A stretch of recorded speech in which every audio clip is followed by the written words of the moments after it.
নমস্কাৰ, মই আমাৰ খাইগড়ৰ ট্ৰেন্সফৰ্মাৰটোৰ বিষয়ে ক'বলৈ লৈছোঁ। যোৱা নিশাৰ আগৰ নিশা আমাৰ ট্ৰেন্সফৰ্মাৰটো চুৰ হ'ল। আমি গোটেই খাইগড় অঞ্চলটো অন্ধকাৰময় হৈ আছে।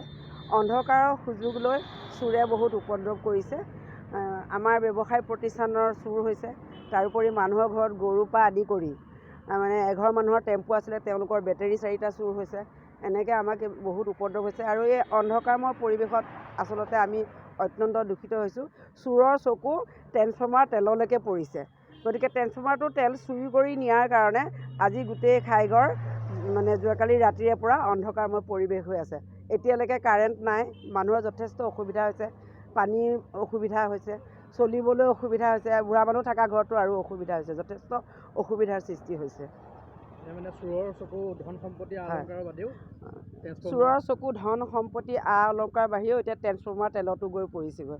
গতিকে মই ইয়াৰ যোগেদি মই মানে ওপৰৰ কৰ্তৃপক্ষক মই অনুৰোধ জনাম, তেওঁলোকে যাতে ইয়াৰ এটা সুব্যৱস্থা কৰে।